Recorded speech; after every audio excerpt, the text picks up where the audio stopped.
You know, we as a black culture, we have problems taking care of our own kids, let alone taking on the responsibility of taking on somebody else's kid who is not theirs.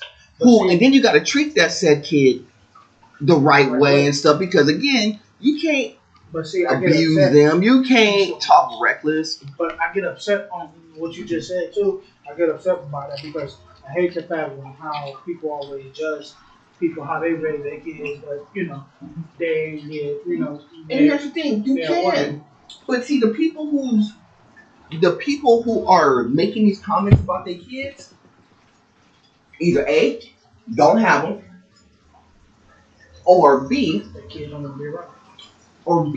their kids is in a similar situation as the kid that they're talking about. So they're trauma bombing these. I hate the term, but that's what they're doing. They're basically throwing their trauma upon somebody else's life who they don't know. And still, they want to swear that they're right. But if you look at their kids still in the streets, still acting the fool. They can't discipline them. The people who's making these comments, they ain't straight A students. Their life ain't really all that great. They still live in the hood. They don't have no real money. And I'm not saying it has anything to do with that. It's just like, you can't talk about somebody else's situation who's trying to make a kid's life better if you aren't willing to do it. This is why I would never say nothing about somebody who is willing to do these things. The only reason why I said that was, like you said, he was white, they white, and they right. White. Right. Yeah, I'm trying to get that shut up, sorry. Just like that. But we good? We good. That's why I put the computer right there so it can go. But you gotta understand two things.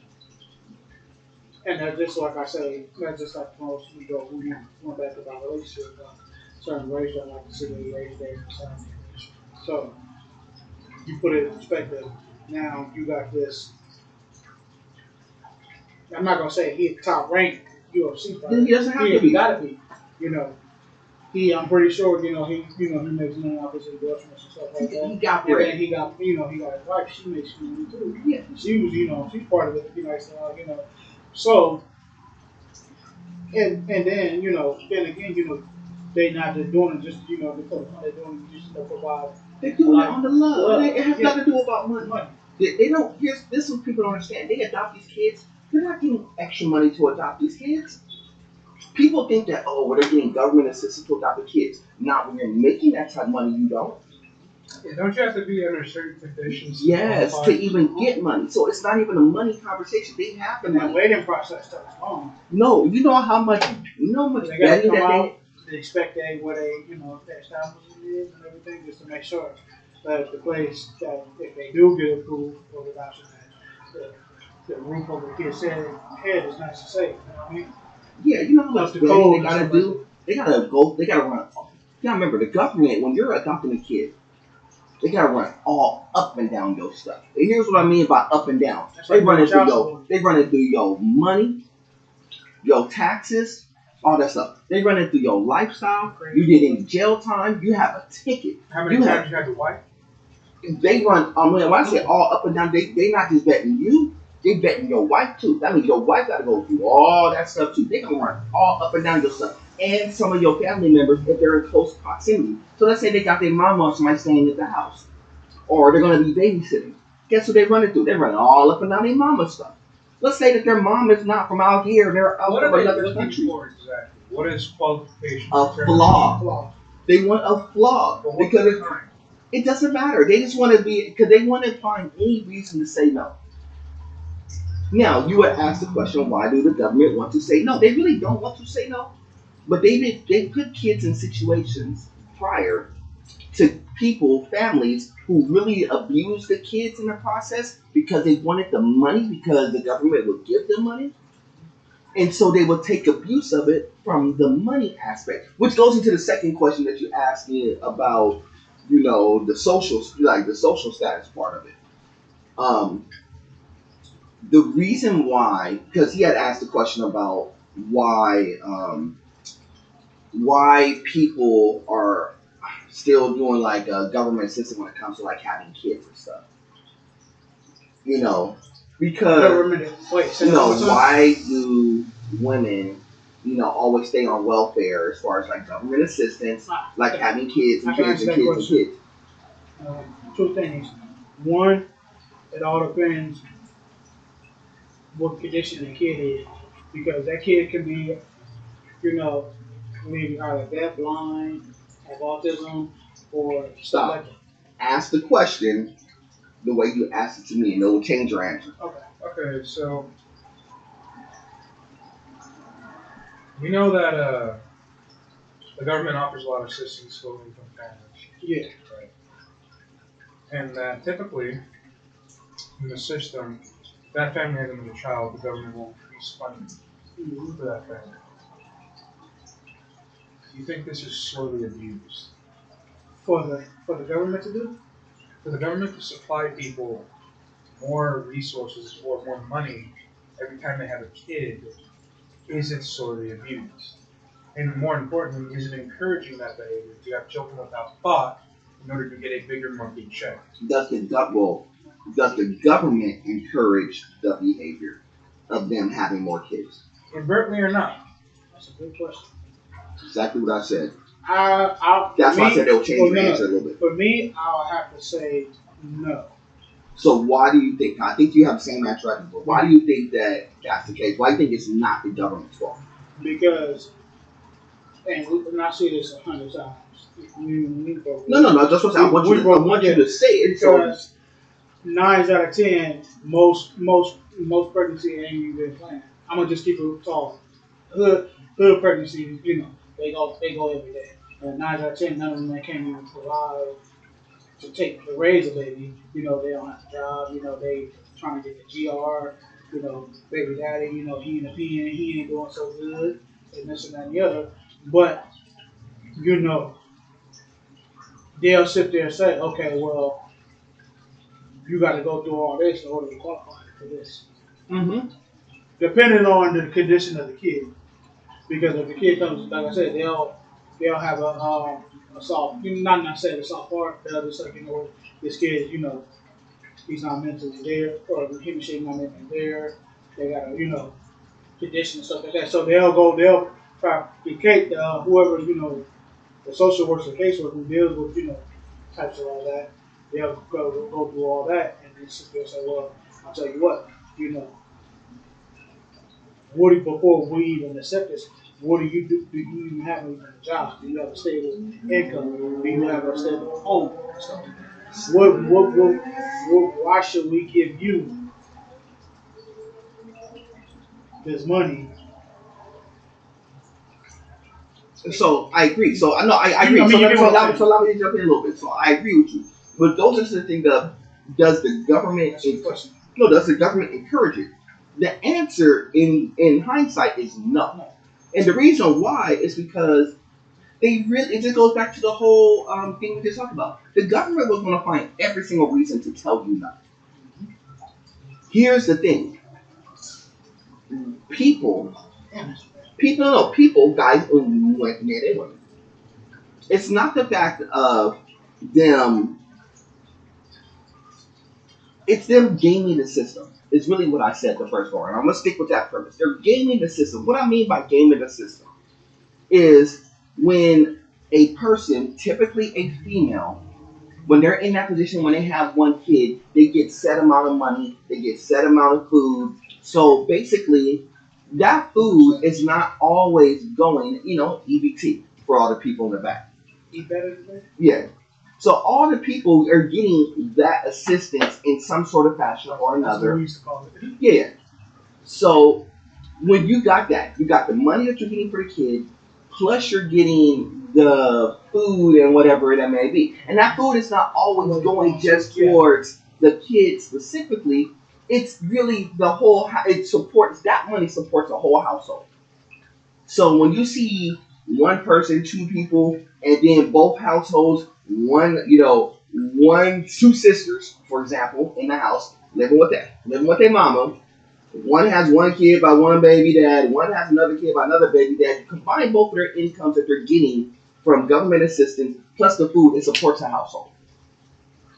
That's kind of how this situation has been going as of late. This is a good. Now, kid is now 12, 13. The assistance is less. So what does these women do? So they go into scramble mode. So the first thing, as far as like the scramble mode is that they want to find somebody who wants to be in a relationship with them. Meaning that they want to get out of the situation in this manner. Wait, are you saying they're looking to get married? They're looking to be not necessarily married, but they will want to. But maybe not necessarily married, but they will want to be in a situation that will be able to get them out of doing this. But see, they've been kind of in this mode of, I've been getting this free money for such a long period of time. So they basically didn't have to work. They've been sitting at home, basically more or less, I ain't gonna say chilling, but here's the most part what they've been doing. They've just been sitting around doing all of that because they know if they work, they can't really get the money because now all of a sudden they're working. So now that money goes away because the government says, well, you're working now. You should be able to pay for your kid now. So that goes away. You may get maybe a little bit of EBT, but that'll be the extent of it once you start working. So they get scared of working because they don't want to get this to the position where, well, now I really gotta work and everything's a problem, babysitting, all this stuff. They don't want to put in the work. And I hate talking to y'all honestly about this, but this is the honest answer. They don't want to work, so they sit around and they want to ride the government assistance for as long as they can. And then once they get to the point where they think that, dang, my kid's getting a little bit older, all this stuff, first thing they want to do is find somebody. Well, hold on real quick. Does this even include child support for the dad? Yes. Because the dad, let's say the dad... Isn't that till he's like 18, though? Yes, that's till he's 18. So let's say it's child support. So the child support is based upon what the dad could give to them. As if she had access to it. But let's say the child support is let's say the child support is not so much. And child support is not in prison, they'll still collect. Yeah, but even then, a lot of times that child support is not that much. Be like $300. But they use that because again, now this woman is just literally sitting.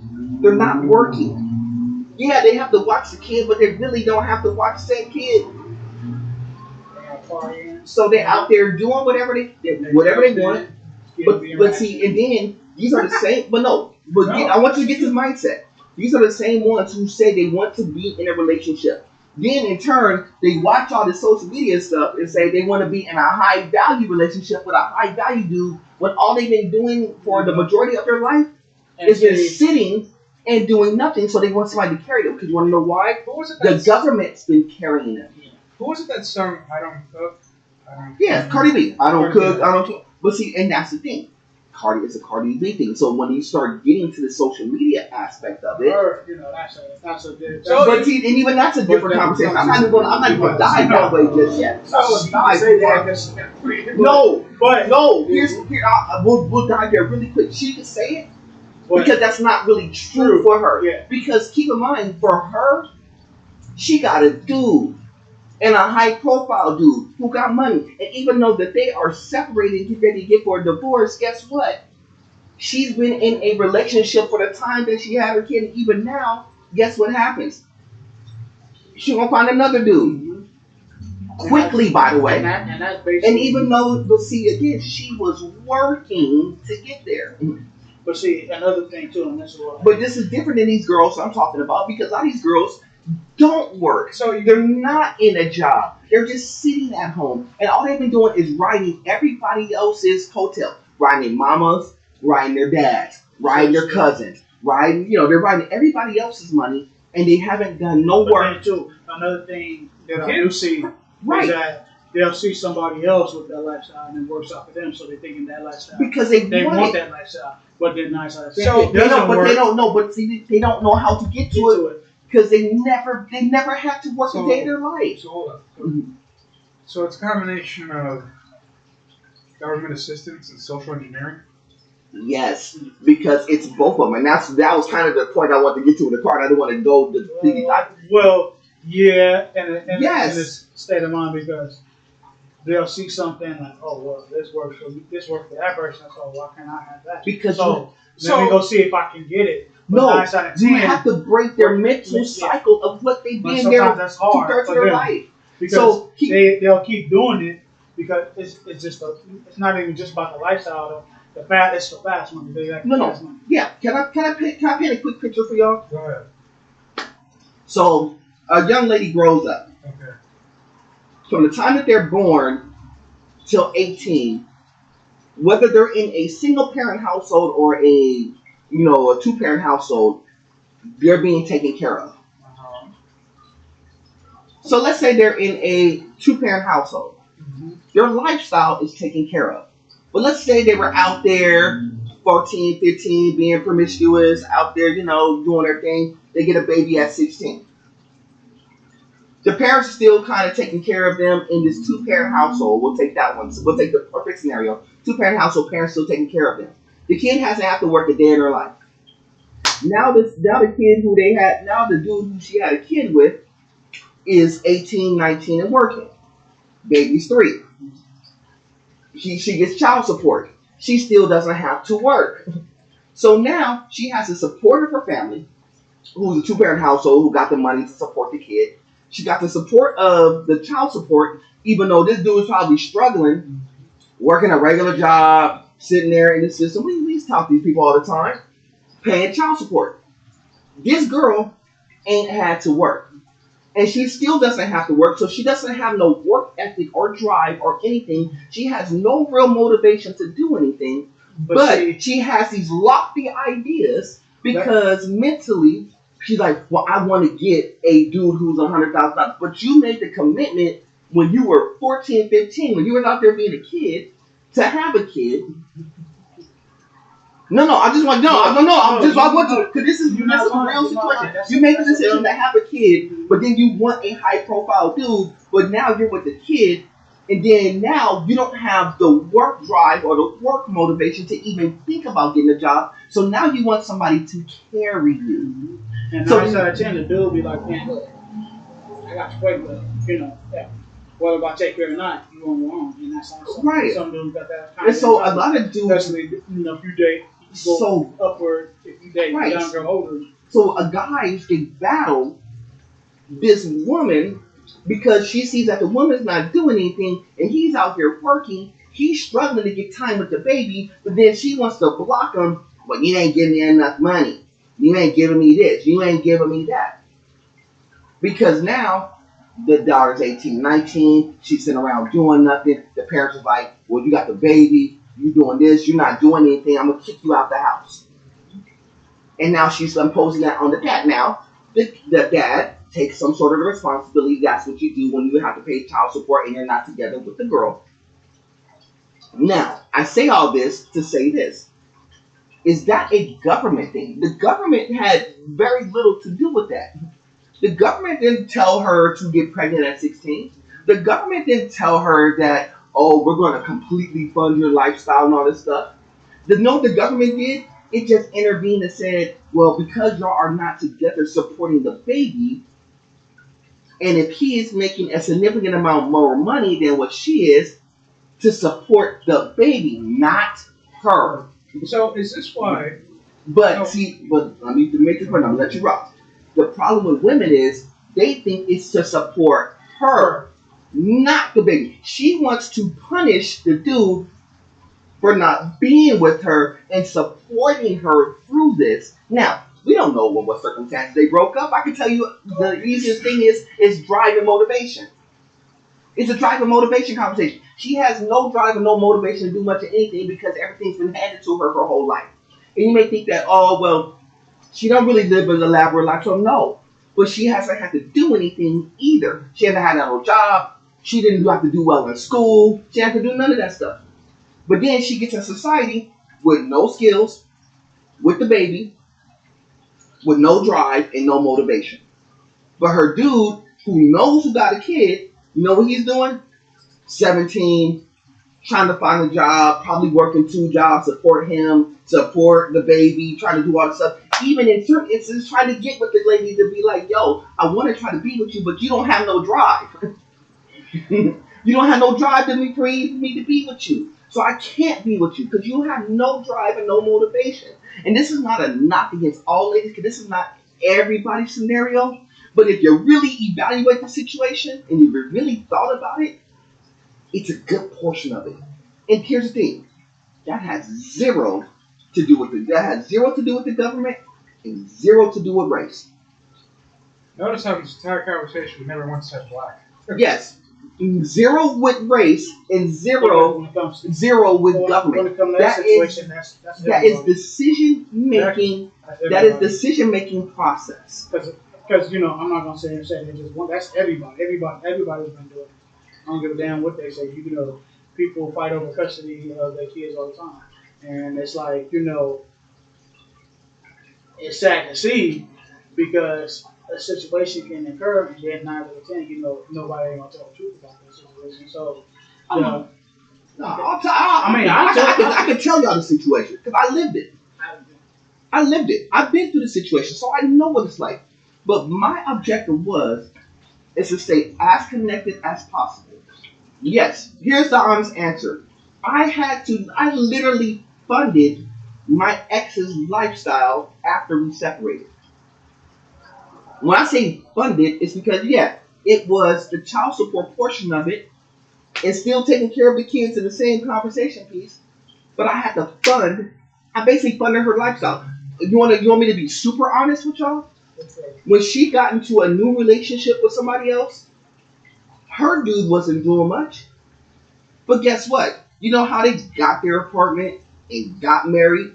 Was on the strength of the child support money, which is basically my money that was supposed to go to my kids, but it funded their lifestyle so they could do stuff and ultimately funded their marriage. And she right there. And you may think that, well, that's crazy. It's just true. They should get fined. There's no way for me to find them. There's no proof of misconduct. Because it's not a way well, here's the thing. Could I have went through that process to try to do it? Yes. But here's the thing. The government doesn't favor me to have that battle. So why would I go get a lawyer, go through that battle, go through that anguish, put my kids through that, and have it more of a contentious situation with their mom, where I could just say, whatever. Yeah. And you know what I did? And everybody was like, well, why aren't you battling? Because it was easier for me not to battle, make sure I had a connection to my kid's life, and every single time that we got into a venue where it was the mom and me together with the kids, it's not a fight and a battle. I have to take the extreme high road and do it. And it happens. And a lot of guys don't want to have to battle with their baby moms. For the first part of it, it was a battle with my ex. And then at some point I had to say, do I want to continue to battle and continue to argue in front of the kids and whatnot, or stop and just say, I'm just going to just take it on and just let it be. Now, did that affect my future situation? Of course it did. But guess what? I still make that work. Because some of it is, you could go low and be that grimy dude and battle and argue and go through all that stuff. Or you could just be a stand-up dude, take the responsibility, make sure you have a connection with the kids, make sure you have all that stuff working, and just take the high road. And that's what I did. I took the high road in that instance. And a lot of guys, some of them do, and some of them want to battle. Because they want to come on with battle for the money. Yeah, did they put up now? Here's the thing about the financial part. Did it put a financial strain on me for a period of time? The answer is yes. Was it bad looking at my ex, her having the benefits off the strength of my money? Yes. Did I even really tell the kids that was the situation? No. Why didn't I tell the kids? And everybody asked me, why haven't you had the conversation about what she did and all this stuff? Why? Just to make it more contentious? Sometimes you just gotta just let it go. To completely separate yourself from a situation, you have to completely separate yourself from a situation. So for me to completely separate from my ex, I had to sit there and not battle, drop it, and get to the point where I'm at now, where I could just say there is no connection. There was no drive for me to get back with her. There was none of that stuff. I had to completely just drop it and just keep rolling. And that could become a problem too, because 9 out of 10, some guys do, well, they do got it, and if they do so well with it, that person looks at it like, well, why are you doing so good? Why I don't have so? And here's the thing. I'm raising your kids, so I should be able to get a little reward. Here's the thing. She's not doing anything. You want to know what her current husband has to do right now? Have a Coke and a smile. You know the rest. You want to know why? And I'm not trying to do that to be funny. I'm trying to do that to be factual, because where he works and what he does. I mean, I ain't trying to badmouth the dude, but I'm going to say what's what, because you know me. I'm on the podcast. I give y'all an honest answer. I told y'all this from jump. His work ethic is not the best. He has an extremely hard time keeping a job. The only way that they stayed afloat in their house and everything for as long as they did was due to me. It's because with my child support money that I gave, funded both of them. And he knows it, and that's why he can't say not one word to me.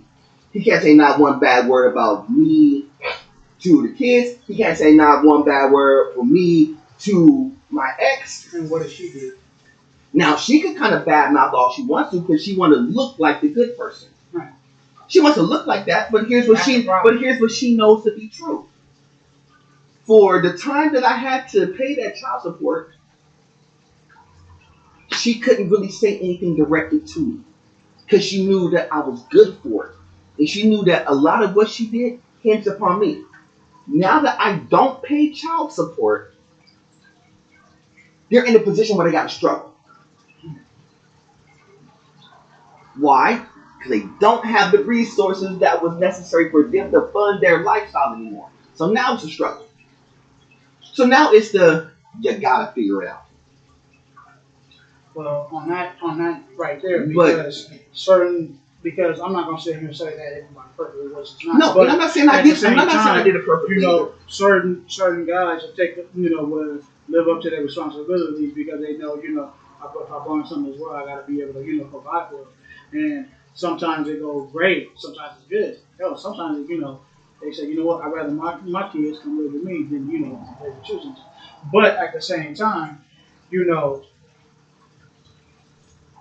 if she's only looking at it just to be the good person, so that way she won't lose no respect or use no love for her kids, then that's wrong, because it doesn't matter what parents hurt, as long as they both taking care of you together, regardless of we ain't together no more. I'm paying house, but now they use. But they do use that. They do use that system so much. I took a different approach. I allowed her to look good. I didn't have to. No, because again, I didn't have to allow her to look good. I chose to let her look good. Why? Because I didn't want my kids to have that skewed of a vision of the kids, of the parents. Meaning that I don't want them to be like completely hating their mom. I mean, like, look, if you're gonna hate somebody, you can hate me. They don't really hate me like that, but I'd rather I take the responsibility for that than skew the vision of that. Now, I could have said, well, your mom was the one who cheated. Your mom was the one who did this. The dude who she's with now was literally due to the person who she met at her job when I used to be the one to take her to said job. And that's how they met and got together. I could have went there, but I didn't. Because I wanted to make sure that I kept it as cool as possible. Do they know this now? No. They still don't know it. Just for the ask that They still don't know it. Because you want to know why? Because I said I wouldn't necessarily have the conversation about it unless they asked. They never did. No, because I don't need them to ask. Because I could be the bad guy and take it just so their lifestyle is good. And the reason why I know that their lifestyle is good is because, like I said, I got one son who's coming out of the Marines in a day. Not well, actually in about a week because he got a little bit delayed, but he'll be out in a week. And he's going to still remain out there, doing his thing in North Carolina and everything. He's going to get a house out there. He's straight. You want to know why? It's because I didn't do anything to put any type of additional anguish or an additional mental or anything additional onto his plate, especially going out there being a Marine. I didn't want him to go out there and mess up, and he didn't. And he did extremely well. My daughter is in school, doing extremely well in nurse and in EMT school, and she'll be getting out in a month. So for me to be the bad guy, for them to be successful, I'll be the bad guy for their success. It's okay. Blame me. I'm not going to tell you, like, if you want to know the truth about it, then I will tell you exactly how it transpired. But I would rather them come to me and ask me than them be like, let me just throw it upon them and, and stir up the pot again. Because I'm not trying to stir up the pot.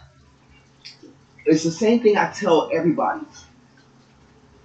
In order to look for the future, you got to be able to drop past stuff completely, not semi-completely, not, I'm semi-thinking about this, or what if I change this aspect of the life, or what that happened with the kids. No, it wasn't supposed to happen like that, apparently. Yeah. The Lord had a direction, and the direction led me to this point. You can't close the door if you're standing in it. Right. And you can't go backwards and be like, well, what if I chose door B? Yeah, you could have maybe chose door B, but guess what? Door B would have probably had his different problems and different situations that could have been worse. It's like, listen, man, this ain't the Price is Right. Right. And guess what? And here's the thing, and this is what I would tell anybody who's listening. Everybody makes mistakes. I'm not immune. No. I'm not immune. That's you're gonna make mistakes, but the mistakes will, it could be a learning lesson or right. It's going, and we talked about this all the time, like for me, I made a lot of mistakes, I made, some bad decisions, but, every day, the struggle is real, but at the same time, I thank God, I still can wake up the next day, still breathing, still trying to, grind and hustle, still trying to, better myself, to improve myself, but, a lot of people don't have that kind of direction, a lot of people don't have that aspiration on. And 9 out of 10, it can affect their kids with that too.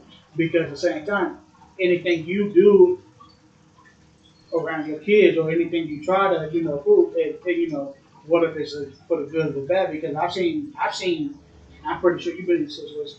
I've seen parents be in a worse situation, but still make sure that their kids graduate out of high school, still make sure their kids went to college to get, provide them another life, even though they didn't have the funds to do it, but they still maintain to make sure that they got everything they need. And I'm pretty sure you did. I ain't gotta say it. You've done it. I've lived it. But what do I always tell y'all boys every single time? It's bigger than you. That's the thing. It was bigger than me. So because if I made it messy, it doesn't just affect me being messy. It affects everybody around me messy. Here's the reason why. If I was being messy about the whole situation, that means it's contentious with their mom, contentious with her dude, contentious with her parents, contentious with my mom, contentious with my sister, contentious with anybody who comes around us. Because if you make it messy, the mess doesn't just sit in one spot. You know this full well. It spreads out. A little bit of that mess is all over the place. A little bit of still. And people kicking a little water around, guess what? It spreads more, and it gets worse and worse the more that you leave it. But what do? You mop it up, you clean it up, and you try not to spill again. But if you do spill, guess what you do? You mop it up and clean it up and pick it up and you do it again. Because it's life. I will say this: there's a drastic difference between cleaning it up and sucking it up. Yes, yes, and pause. I gotta, just and pause. Just break their head in our throat. Well, exactly. It's like, what y'all talking about sucking up for? But, still not as bad as the time I walked in, you're just on your knees. Oh, wow. Pause. But, that's just a part of life right there. Because it's like, and again, everybody's not perfect. Everybody goes through. everybody made choices that they they have a branch or they have no remorse on it or. But at the same time, you know, I'm not gonna sit here and say because like I always say, it takes two to make one. Mm-hmm. But at the same time, and I've seen this though, and I mean I've lived it, relived it, you know. But at the same time, is it what do you really think that will it affect the kid mentally or emotionally? Of course it does. Yes. Because initially it does, like I said, it did affect my son emotionally for a period of time. It did affect my daughter emotionally for a period of time. But you know what I had to do? Still be bigger I had to be bigger than that for them. But let me ask you this question. But why is it so hard? I'm not in generally saying you. Mm-hmm. And I'm gonna just be clear on this. I'm not saying that everybody's parenting skills are bad and this and the other. I'm not saying that. What I'm saying is why is it so hard for certain parents to admit that they was wrong? Because they want to look. It's just like in anything, right? Yeah, exactly. It's just like in anything. They want to look like they're a good person. They go into a relationship with somebody new, or they're trying to get into a relationship with somebody new. They always want to put their good aspects forward. In parenting, they do the same thing. So when they're putting their good foot forward, they will never tell you that this is what I struggle with. This is what I'm doing. They don't want to put that stuff out there. Because you want to know why? Because it shows weakness. They don't want to show weakness. Everybody wants to come from a position of strength. But I always say that to be strong, you got to show a little bit of weakness, and then in the growth through that, and in the teaching aspect of that, that's where your true strength becomes. Now, is that right? Maybe not. Is it respected? Absolutely. You want to know why it's respected? Because everybody's going to respect that. Yo, this is the way he got it. He's a stand-up dude. Now, not everybody's going to like it because everybody wants the pretty and the flashy. Everybody wants to be like, well, this person is a perfect person. The model. No, there's no perfect person on this earth. Not one. There's only one perfect person who walked this earth, and that was way too long ago. And that's Lord and Savior Jesus Christ. Outside of that, nobody else has walked this earth perfectly since. But then what goes back to what you just said, why is that such a burden on certain people? Because we see this all the time. I mean, and we say that we mention this all the time, and that's something that I still get upset with because it's like people want to be something, live in fantasy world because, and I've done this, and I'm a person that did this. You see another person, they got the fast car, or they got the fast money, they got the girls, they got the dudes, and this, that, the other. But at the same time, why people can't accept that person worked hard for what they get, and sometimes they might want flash or something every now and then, but not on a daily basis because some still got to work a 9 to 5. Right, because you got to understand, you got people who they try to live vicariously through other people. They want to live vicariously through the movie star or the music person. They want to be their life so bad that they swear that they know it, but they never experience no bits of it in their life. But they try to live through that lens. And so on social media, you just said something. I'm sorry, you just said something really important. So what you're saying is certain people they'll talk a big game, but then they never experience. How would they know if they never experienced it or even stepped out of their comfort zone to say, you know what, let me go experience this for myself, and then I can dictate if this gonna be the lifestyle I want to be. Isn't that called a poser? Yes. So let's. What was this? What did we talk about this? Let's go back. Let's go. If you're trying to go back, let's go backwards. Was this about episode 7 or 8 when we said you got to get out of your city? I remember having this conversation with y'all, and we'll revisit this real quick. I said most people don't get out of their city. They don't know what it's like. Here's the thing. Most people don't know what it's like to drive a good car. You know the best car that they probably drove in? was their mama's Honda Civic. That's the best car they probably ever drove in their life. Not trying to be funny. Not trying to be funny. It was a Ford. Yeah. Not trying to be funny. I'm saying, but that's all they know. But yeah. All they know is the Honda Civic. And if you get a chance to ride into something decent, you went from a Honda Civic to a Lexus. They're in a Lexus and they're having the time of their life. You want to know why? Because they never knew what it's like to drive a Lexus. You know what a Lexus is? It's just a glorified Toyota. It ain't even that special. But you happy because you think that, well, Lexus is so much of a brand, and this is the brand I used to hear about, and I get my little Lexus, and I'm so happy to have a Lexus. Now, you never, so when you experience that one thing, now you think you're special because you experience it, but that's not your life. But let me ask you just got to ride in an Uber in that Lexus. Let me ask this question, and you can probably answer this if you want to, but you think if they do go through that experience, they have a different persona of what they're doing currently now than what they wanted to do before? You would hope. But here's the problem with that. I think a lot of people, they get a taste of it once, and they don't know what it takes to get to it. They don't have the, and this is why I say this is more of a drive and motivation. Wait a minute, is this comparable to drug addiction? No. Like you get a hit, and well, you get a hit, and then you want more. Yes. Yeah. That's what I mean. Yes. So here's the thing. So you see this, and you see this. If I took you to a no, dang, I couldn't use that example. Here's a food example, perfect example. So no, here. No, there ain't no Fudd Ruckers. No, so let's say this. So let's say for your whole life. No. So let's say for your whole life, all you had was Burger King and Carl's Jr. How are you alive? Okay, no, it's okay. No, it's okay. But then, we traveled out of your little city. We go one city over. So we go from, let's just say, for example, Norwalk to Cerritos. No, we ain't got that right. Okay. Let's say we go from Norwalk to Cerritos. Okay, I can see that. Or let's say we go from, we'll go from Norwalk to Cerritos. I can see, okay. So I can see that. You've been eating Burger King and all that stuff your whole life. So I take you to my boy's spot, who he still has his burger spot. It's called Flames. I'll take you to my boy's spot, Flames. He's like, dang, this burger's really, really good. Yeah, they're franchised now because they're good. Because they are good enough to be franchised. But they're straight.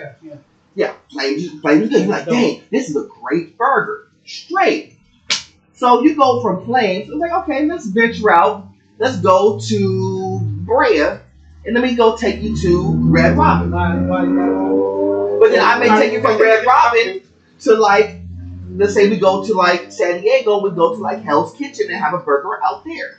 So what I'm saying is that there is progression, but once you get to Hell's Kitchen, you still got to go home and go eat your regular Burger King and stuff, and now you're like, dang. But see, now I want to have this. But now, I see what you're saying on that because it works two ways here. It's a testament on people perseverance. Is because I can sit there and say, oh, I'm gonna go get me some Jack in the Box, but then I'm finna go such and such and say, you know what? Let me try the lobster over here. Like, man, I ain't never had lobster. I'm so used to eating Tams. I'm so used to eating McDonald's. I'm so used to eating Jack in the Box. But now I came out of my comfort zone, and you know what? Now I'm finna go to the steakhouse, go to porterhouse or something like that. Yeah. So now certain people, which goes to your point that I was going to get to you about lifestyle. Certain people will look at that and like, dog, I had a chance to eat at Hell's Kitchen. I saw it on TV, I saw all that stuff, I got a chance to eat there. Certain people's motivation will be, well, dang, I want to be able to do this regular. Yeah. So certain people's drive would be, now, maybe I got to get a different job. Maybe I got to step out and go experience a few different things. Maybe I got to get my life a little bit together so I can experience this more. And that's so there's certain people who do that, but there's other people who have the opposite approach. Is if I could find somebody who could actually take me to this place and just like, well, I just want a free meal. So if I can get on a date with somebody and I suggest to them, let's go to Hell's Kitchen so I can get a free meal because I would never, ever, ever get this chance again. Well, come on, girl, come take me. You paying? What you got? Right. I mean, We don't keep it tall, so we on the drizzle era now. We're in the drizzle area. We're gonna have the ladies support us. It could be vice versa. No, it can be, but no. But here's the thing. In certain instances, it can be. Yeah. What I mean that is, it's not the fact. That's not the fact that girls can't. Yeah, exactly. It's time for sugar mamas. No, it's not even the fact that it's time for them. It's the fact of both things. Here's the problem. The thing is that you said something. You said something super important. People want somebody else to take them versus let me go after it and get it. Man, and if you're connected with somebody. And if you're connected with somebody who's getting it with you, and then y'all both have it, guess what? Y'all could go regular. But you gotta start pairing yourself up with people who's actually getting after it, who actually has the drive and the motivation to get to those spots. But here's the problem. This is why I tell you, y'all gotta get out of certain four doors or four walls, is because in those four walls you got people who don't have no drive and motivation. Am I trying to get y'all? Am I trying to get y'all someplace? No, that hit home because that's what I'm seeing now, and that's the discussion me and you had earlier last night. It's like here. Let me clear my throat.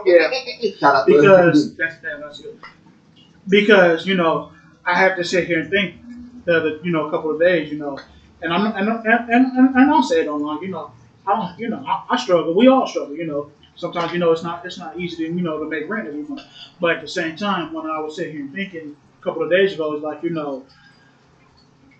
why couldn't I do this when I was younger than now for the opportunity? Because I didn't ask the right questions to the right people, or maybe I didn't have the same drive as I should have. But now I'm starting to see a big picture that it's a learning process. It takes time. It might take 4, 5, 10 years. But now I'm starting to see certain opportunities are starting to open because I'm branching out more.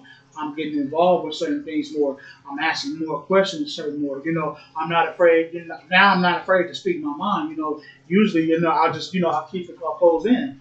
But now I sit here and say one of my biggest fears was me not answering the right questions to the right people. How can I turn this penny into a $4 or how can I turn 10 cents into 10 million? Yeah.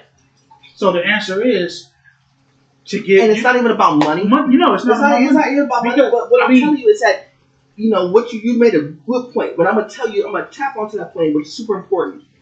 You realize that I have the opportunity to do this for real. Yeah. Meaning that most people close themselves out because they're within their little life and their lifestyle, and they think that this is all that I have, this is all that I know, and this is all I'm going to be. And then they look through somebody else's lens and be like, well, they're a superstar, they're this, they're that. They're on social media and they're making all this money and this other stuff. And you wish that, it was you. Yeah. Here's the thing. And the thing is, it doesn't have. It's not to say you don't have to have their lifestyle. You have your lifestyle, but you can obtain and get to a position where you're just on the same level field as they are. Meaning that you could get to some of this stuff, but you got to think that I could do more. I could do bigger than what I'm just sitting in front of currently. But the people around you will hold you down because this is all that they know. And see, that's one thing I have to say.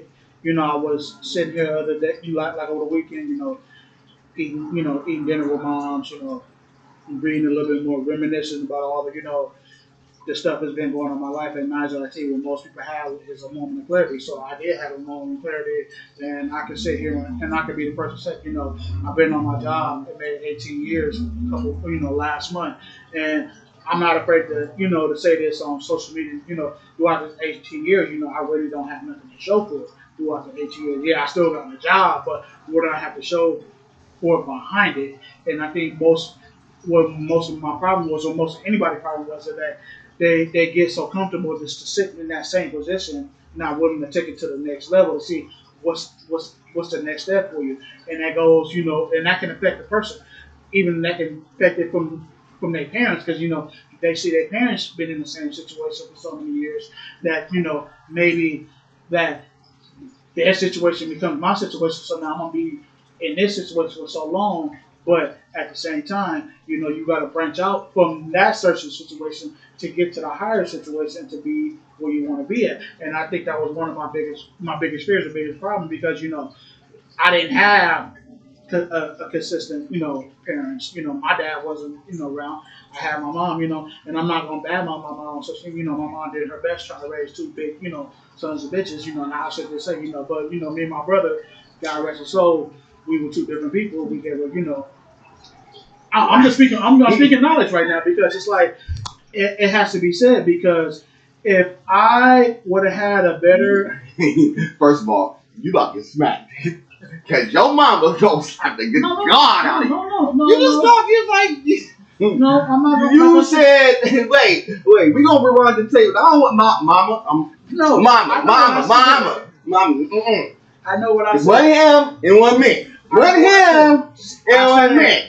I ain't said no. You said your mama. God, I don't want to break down words. I gotta be careful what y'all say on camera. I'm about to edit this out. Mama, I didn't say it. Victor said it. You said my mama raised two sons of bitches. That's it. I know what it means. I know what it means. Don't get Okay. I'm trying to teach. I'm trying to teach you something here. Okay, I know what y'all getting. Trying not to get you hit. I know what it means. Okay, let me clear. Let me fix it. Trying not to get you hit. My mama did her best. Okay. Let me say something before you get us in trouble. Okay. Mama, I love you. I love you. Hi, mama. Listen, let me clear. Okay, let me beat up on Let me clear it up. My mother did her best raising two big boys. Yeah, say it like that. Two big boys. Did we give her help? Yeah, we did. What sons don't? Ass whooping a virgin. Yeah. I don't know if we gonna duck or not. We got that. But at the same time, as me, trying to be a better man, I think you guys should speak to still. We want sometimes we want to we want more, and it might take a little longer than that to see the big picture. Now I'm starting to see the big picture that my life is worth more. That we all deserve more. We all deserve to be better. It's how you try to progress it. And I think one of my biggest fears, is failure. And we all have been there. But now I'm starting to see more of the big picture, because now I have positive people around me. Right. Not just saying, I never had it, but now I'm starting to see the bigger picture now. Now I'm starting to see maybe my life is valuable. Maybe I had to go to them bad times in order to get to the level of relevancy. So to answer your question, what you just said is that people you gotta drop the ball to pick it back, basically. And I know I'm using a real term, but at the same time, don't worry about. But here's the thing: sometimes you just gotta understand, because sometimes I ain't gonna, it might feel good to sit there and go eat at one of them high. You said drop the ball, pick it back up. We're in football season, so I'm gonna go ahead. give you a quick analogy for all my football people. Shout out to Ron and all my people. So when you fumble the ball, you pick the ball back up. You try to pounce on the ball. Sometimes what happens is you get the ball yourself. Mm-hmm. Sometimes the other team picks up that fumble. Sometimes, and a lot of times what happens is you may not get the fumble by yourself, but one of your teammates may pick up that fumble. What does that mean? Sometimes you may pick it up yourself. Yo, I dropped it. Let me pick this back up. Let me keep rocking, right? Mm-hmm. Sometimes it gets intercepted. Dude, I lost this. It's on me. I lost this. It's whatever. I'll make it up the next time. Mm-hmm. A third situation is I dropped this, but one of my teammates was in the tuck to help me, to support me, to pick this back up. Here's the thing. So what did you learn in those situations? If I dropped it and I picked it back up, what's the first thing you're thinking about? How not to drop it again. How not to drop it again. So what do you do when you go to practice the next day? You're doing everything you can to hold the rock You're going to have people trying to snap the ball out. You see this in football all the time, and they practice. Running back practices every single day. What can I do to hold this rock and secure it so nobody can pop the rock out of my hand and nobody can knock it off? Even if they knock me down, I'm still toting the rock. That's the drive and motivation you have to have in life. You could drop the rock. But what are you going to do to pick up the rock and secure it so it doesn't happen again? That's the lesson. Sometimes you may have to, hey, I dropped it. Maybe I need to learn how to do this. But thankfully, one of my boys was there to secure the rock. No, one of the boys was there to secure the rock for me. He took the grenade for me. He took the hit. He pounced on the ball and got dogpiled with like 50 people on top of him. But guess what he did? Yeah. After he sat there and took the punishment on your behalf because you dropped the rock. No, he's holding that rock for you. Yeah. And you know what he's going to do? Yo, I'm going to give you the rock again.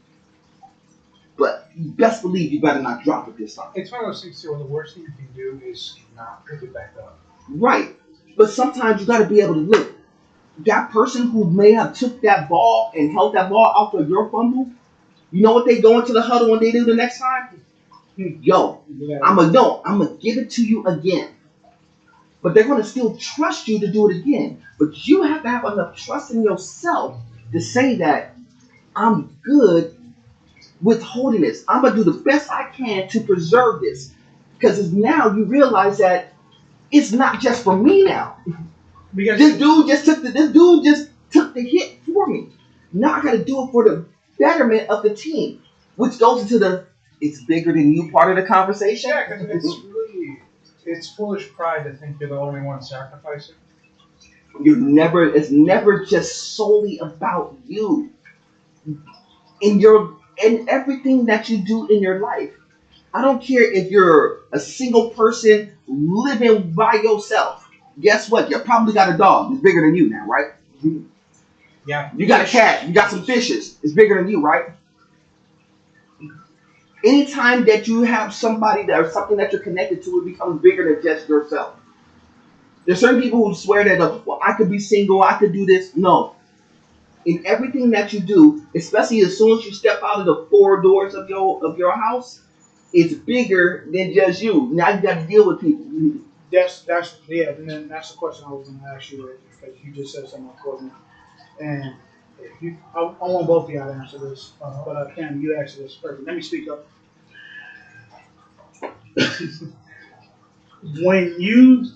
When that happens, and that does become you still got the ball. Now you're not dropping. Now you at the Super Bowl championship.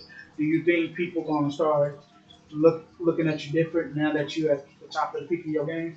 I got a better question. Do you think that I care? No.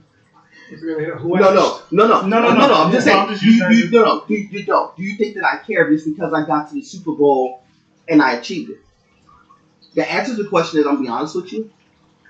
It doesn't matter. I know what it's like to be in the eyes. I know what it's like to get all the praise and all that stuff. Yeah, I know what it's like to be there. And I don't think that, I don't think I really understand the magnitude of what I said because I've been in a lot of venues where I was that person. No, because I had to sit there and think about it a year ago when something I didn't get and I thought I deserved, but at the same time when I had more time to think about it and more time to listen and more time to talk to you about it, and like you said, sometimes it is bigger than me, but. When the time comes, it's gonna happen. It might take a little while. You got to keep putting the work and stuff. You got to. So to answer your question, to get back to what you just said, just because I'm in bigger positions, does it change my mindset? Yeah. Me personally, the answer is no. And you want to know why? It's because I know what it's like to drop the ball. Yeah. I know what it's like to get the praise. And I said this last episode. I'm gonna reiterate this. But see, the thing is, even with the phrase, people still know who you are. Yes. Generally, because we can be in a circle, and you know what? They're going to recognize. I will be recognized. Yes. Yeah, because I will be recognized. I see this all the time, and I seen this one in training, and I seen this one in go. It could be a group of us in a big circle. 9 out of 10, they still gonna ask, "Hey, how's that person? How's hey, how such and such?" And then, but you overlooking at the person who's hiring you, but they still looking at, "Hey, Doesn't matter. I see this person. I know who this person is. I see this person every day.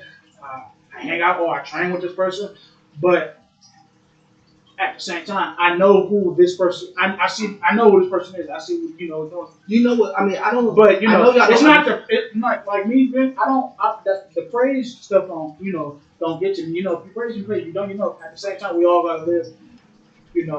Our lives. Stuff like that. So let me explain it from this perspective, and maybe this is a little more unique to me than probably anybody else. Go for it. I know what it's like to be the presence. Yeah. Do you understand that? I understand that. Every single time I walk into most venues, I'm the presence. I don't intend to be. It is not my purpose, but I know what happens when I walk into a room. I walk into work. I know what's expected. I walk into work. I'm not gonna say it's kind of like rock star status, but it will feel like that to a lot of people. What's up, Cam? What's up, Cam? What's up, Cam? What's up, Cam? Yeah. Customers. Hey, how you doing? How you been? What's up, Cam? You walk in like a rock star. So sorry. No, but what do I mean by that? It's presence. Presence. I'm not getting gassed up because I get this. But what I'm saying is that I've been in positions, and it's not just in work. I'm dissing all over the place. You said you just said something important. And I hate to cut you off, and you see this in sports. I say, especially in pro wrestling, one of my presence. Presence. Undertaker. Yeah, that's your dog, right? Yeah. What does he have? He could be gone for like a whole week, and then come back. You still have the whole crowd still cheering Because his that's name. who he is. It's like he has presence. Now, but guess what? Everybody has presence. Everybody has it. Yeah. It's just, do you let that gas you up or not is the question. A lot of people let that gas them up. A lot of people when things get bad, get them so down that it's like, dude, I don't know how to respond because I'm not getting the praise. Guess what? There is a balance in everything. And that, if you ever wanted to know, and I'm going to let Vic jump in on this. So, even when, and there's no shade comparing me to anything of this, but I want to use this as a perfect example. So when Jesus walked the earth, every single place that he went to commanded presence. Now, people loved him, people hated him. But what did you do? You knew who he was. And that wasn't on accident. That was absolutely on purpose because his purpose was bigger than just me being there. His purpose was, how many people can I get to understand that there is a heaven I want y'all to go with? Y'all are my kids. I want y'all to join me. Presence. The reason why a lot of people have presence is because if they are a believer, they have the spiritual inside of them that will command a similar presence. Now, people don't utilize that presence in the right way because they don't understand it. Because they don't understand it as a teaching moment. They will want to use it for their own selfish glory, as opposed to it's bigger than them, that it's a teachable thing. It's not because I command presence for the sake of commanding presence. The only reason why I do is because it's the God in me. All I am is a bag of dust who puts trust in the Most High. That's all that I am, and that's all that we all are. But the reason why that is because I have enough spiritual sense that gives me the drive and the motivation to teach, to train, to help people grow, and understand that even if I don't get the shine for it, I don't care. Because the bigger purpose is if I make your life better, and everybody else's life around me better, even though I may not be, I've done my job. So it has nothing to do with when I get to the point where I'm shining that, I get a big hit. I don't care. That's why I was telling you from jump. Do I care that when I get to the top, then I'm shining? The answer is no. Because I'm not shining because it's not strictly off the strength of me. It's off the strength of every single person who's been connected to me to get me to that point. So it's more a testament to them. It's a testament to both of you. It's a testament to my kids. It's a testament to my mama. It's a testament to my girl. It's a testament to my sister. It's a testament to my extended family. It's a testament even to the people who don't like me. It's even a testament to them, to the ones who even don't like me. Because for the ones who didn't like me, they gave me the motivation to try to do better. It's a testament to the mistakes I made. Goes back to my previous marriage where I lost that. It's a testament to that too. Because with all that being said, it all shaped me to be who I am. And that's why I try to get y'all to understand. It's bigger than the shine. It's bigger than the watch. It's bigger than whipping around in a new car. It's bigger than that. Y'all gotta think bigger. Y'all gotta understand that, look, there is more to life than just these four walls. And if you don't have nothing to show about being in these four walls, guess what? You need to push, hustle, and grind to get to something different. But the problem is, if you don't have the drive and the motivation to do it, and I mean true drive and true motivation to do this, then guess what you're going to be? Still sitting in those same four walls that you've been in. And those four walls may be the comfort of your house because you're riding welfare. The comfort may be, well, I'm in this one little job, and it's not really giving me anything, and I'm not able to progress into a higher pay bracket, so I'm been sitting in this job for a long period of time, and I have nothing to show for it. And in turn, I'm dealing with these set of people, these set of scenarios, these set of situations, because we're all in the same situation because nobody has took the steps to get up out of here. But look at the people who got up out of there and taking on different jobs. Remember Marco? Yeah. You know what he's doing right now? He's sitting on a $90,000 job right now. He's good. Yeah. He good. He good. He's doing real good. You know, there's other people who's in those boxes who are still expanding in those boxes. Shout out to Dirty Joe. You know what he's doing right now? Yeah, he's struggling, but he in the trenches getting it. Much love, Dirty Joe. You just working with Jason Lane. You see he's getting it. And he's thinking, and they're thinking, and you gotta remember, you're around. These are people who you're around every day who's thinking out of the box. And right there, and I got to give credit what's credit, because, you know, I wouldn't get this opportunity if, you know, like you said, if we wasn't doing this or what I'm doing outside of this. You know, sometimes things come as planned. We just don't know. You don't know what, and that's why I try to tell you, you don't know what it is. No, it goes back to the same thing as always. You got to be willing to lose in order to gain. I mean, the Bible itself talks about it in the sense of, if I remember correctly, essentially what the Bible talks about is you cannot expect to get fruit from a plant if you've never planted the seed. That's in a song. It's not a song. It's not a song. Maybe in Proverbs, but I'm not sure. I have to look through the research. It's either that or Matthew or John. Yeah. No, it's not. Because it's talking about Christ. He's talking about being born again in Christianity. Yes. He's saying you cannot enter heaven unless you are born again. Yep. And he makes it comparable, like, listen, a seed cannot yield a fruit unless that seed dies. Yep. As in, it has to be planted in the ground, watered, and it will sprout something alive. But the whole thing is it has to be planted and it has to sprout. Same thing with life. Not just only in Christianity where you must be born again in order to see the kingdom of God, which is an absolute necessity. But it's talking about to you need to actually plant things. And here's the thing, none of this is quick. None of it is quick. I think that's the one thing that shuts people down. They get so discouraged, so disgruntled. This is just from a Christianity standpoint. Just from anything. They get so discouraged, so disgruntled, when they don't see results within a week, within months, or even years. Here's the thing, it's not going to be that quick. Because even Christ talks about like this, who's my disciple? It's the one who remains to the end. Mm-hmm. To the end. You have to remain to the end. What does that mean? Endure. Right. Endure all things. Whatever it may be. It's different for all, but the endurance must be there. Yep. The whole thing is like, listen, this is not a one-time thing. This is not a half-time thing. This is a whole lifetime thing. Right. This doesn't end It never ends. I think that's the problem. People are trying to get to the end when there is no end to be found. You have to keep going. There's no stopping. There's degrees of difficulty. Sure, you're going to shift gears. Sure, you're going to change location. Sure, you're going to lose vision, gain vision, lose your hearing, gain your hearing. Your body's going to fail. Your mind is going to fade.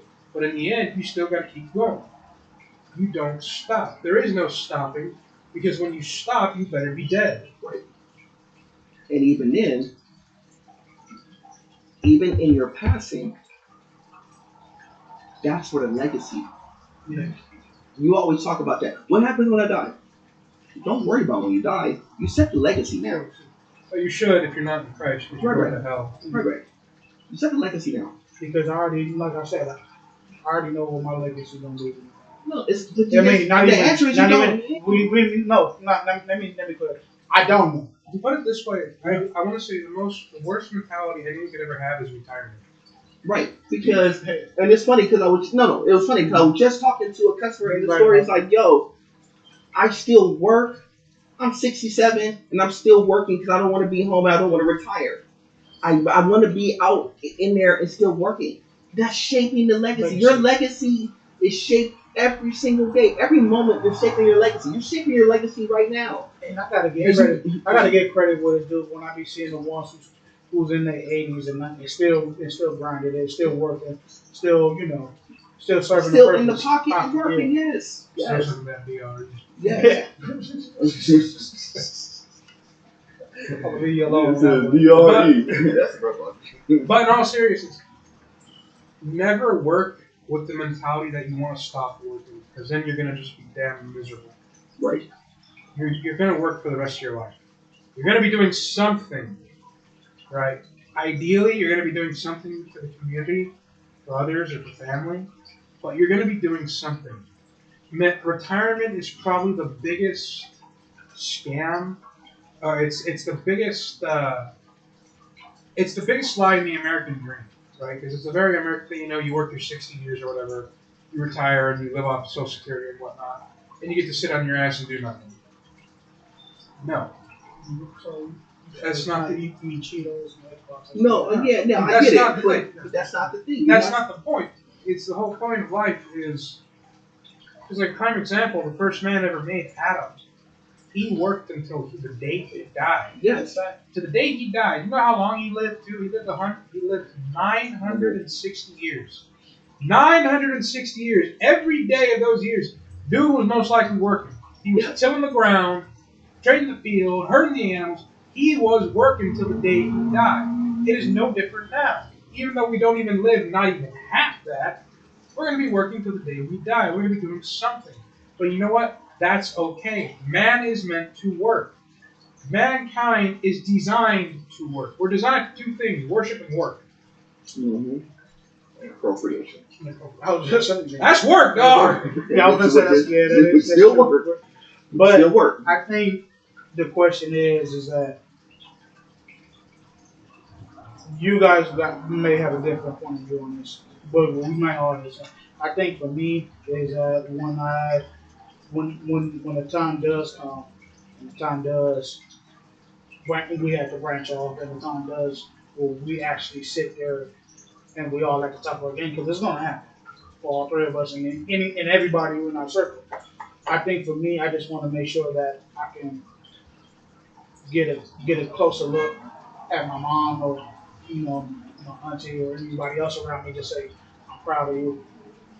Just to sit there and say that you did you achieved your goal and now I'm gonna say this, and I'm gonna say this, and it's super important, and it really does apply to you, but it applies to a lot of people as well. I'm gonna say this, and I know we gotta go in a second. Mm-hmm. Don't think that your people around you, including your mom and the people around you, that they're not proud of you. Do you want to know why? Because you're doing something different that is against the grain, that they may not even fully understand or grasp just yet, and they may not have seen the full fruits of it yet, but they understand and they respect it because you're doing something different. And a lot of people don't understand that. People think that, well, I want to be able to be at the top and show them when I'm at the top. No. You know when you're getting that respect is when you actually decided to do what you actually made the decision to do something different. They started respecting you then. And then when they saw that you're being consistent with it, then they're like, oh yeah, he really is trying to work at this. He really is trying to push towards this. He really is trying to lock in and do something more. Because they're not respecting the result. They respect the hustle. Because guess what? A lot of them either didn't have it, don't have it, they have the hustle and they see that in themselves, so they're respecting it. So don't think that just because you haven't gotten that, because you haven't got to the top of the mountain, that you're not being respected. You're being respected just strictly on the strength of that you're actually trying. And some people, the try and the effort is what they want. And then they'll be able to trust you with, well, dog, I see that he's trying. Well, let me see what I could do to support him. You start to get it now? It's not just because you get to the top. When you get to the top, you know what happens? That's when all the foolishness starts. Because when you really start getting to real money and real this, that's when all the stuff starts to really happen. Because everybody thinks that they've been the cheerleader the whole time. But it's a difference between liked and respected. People want to respect what you do. You just got to be consistent and keep pushing, even when they're not really giving you the whole, oh, it's great, it's great, it's great. You don't need that. I don't need that hand clap. Please. We don't need that. But what do we need? I don't need them to say to my face, but I can tell you about how they respond to me and how people respect what I do. And like I said, they may not even like what I do. They may not even like half the conversation that we have because it may be too real for them. Sorry. But I bet you what? How many times have you seen people come to us and be like, let me ask your opinion about this? How many times do people start doing this now? And that has never happened to y'all before, and all of a sudden y'all get questions. And crazy questions from people who come out of nowhere who be like, why are they asking me this? Because now they respect you.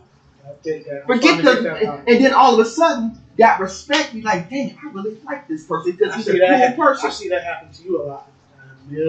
Because it goes bigger than just liking. It's a respect thing.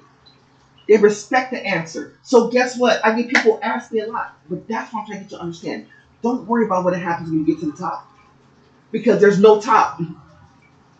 There's no limit to what we do. Dre said there ain't no limit to this. But there is no limit. Because, like I said, if you put a cap on it, then you're capping off what you could do, you're capping off what we could do, you're capping off what your team could do, but more importantly, you're capping off what God could do. So don't put a cap on anything. It's wherever we get to is where we're supposed to be. I got a little. It's been a minute since I sat down in this house, and I'm doing this Sunday because I was going through some stuff. But I told my mom today, I'm gonna go to church with her today. It's no limit. You have to have it in your mind to understand that if there's no limit, then there's no limit. And I'm gonna do whatever I can. If you're gonna hustle, you hustle hard. That's what they say in the hood, right? But if you're going to push, you push hard. You push as hard as you can, because if you really want it, and that is your drive, there's no limit to what you're going to do to make whatever that you want happen. If you're pushing forward, you fall. Right. Because again, if you ain't pushing forward, guess what is? Your opposition is pushing forward. You got to push harder. You gotta push and go and be strong in everything. And even if you so happen to fail, you drop the rock, pick it back up. If you can't pick it up, guess who's there? He got you. We pick it up. And then we teach y'all how to not let it happen again. That's all this is. That's all we do. And that's just not just with us. That's with everybody who's connected to us. This is why I give people the time and the energy and the conversation. Be like, well, why are you giving this person time, energy, and conversation? Because it doesn't matter. My job is to teach, train, and build. It doesn't matter who it's for. It doesn't matter. You need to get that on the shirt. That's a very, I like that. Teach, train, and build. Yeah. Teach, train, and build. That's what it is. You know, God above everything. Amen. All right, boys. But anyway, we gotta go. We had a lot of fun. I know this is kind of like a random talk. We need to get to the intros and all that stuff. But let me do a couple of quick things real quick because I didn't get a chance to say it at the top. First and foremost, if you got this far along, definitely like and subscribe. Shout out to every single subscriber who's been rocking with us. Shout out to every single person who's connected to the circle, of course. Shout out to Dirty Joe. Shout out to Jason Lane. Shout out to Z. Shout out to everybody who's been connected with us. Everybody who's been in support of us since day one. Can I make a quick announcement on that? Get the movie. Wait, say that real quick before we go. So I got confirmation. So the person who's directing and editing, he's doing all the editing stuff now. So hopefully, Jason Lane just told that everything should be nice and perfect. So everything should come out this Friday.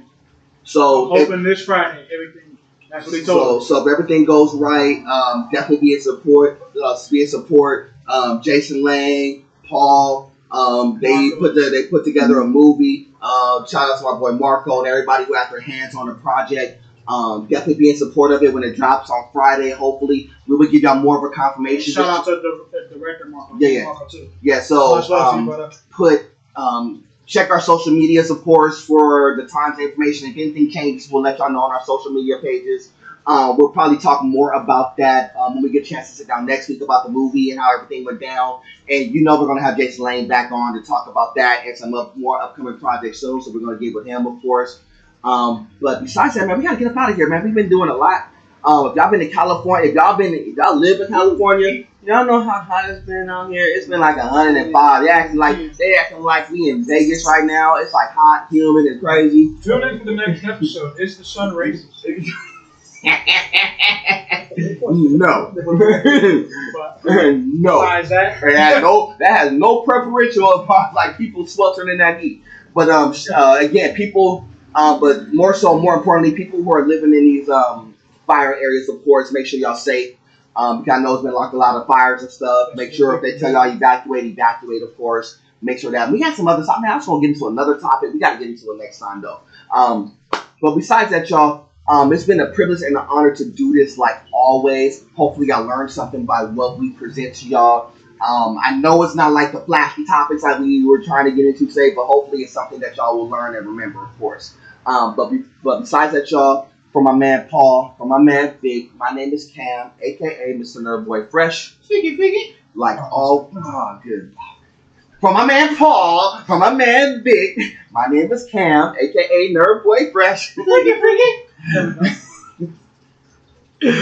You know what's crazy about that real quick?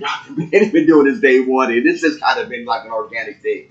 But it's cool. I'm glad they do it. It has no rhyme or reason. It's just what it is. I think everybody needs to have that. I think Paul needs to have one and Vic needs to have one, so we got to figure it out. But anyway, it's God above everything. Till the next time, family, we'll do this again soon. much love and respect. Salute. Okay, for Paul, we could do karate moves. Yeah, we got to do the we got to figure that out.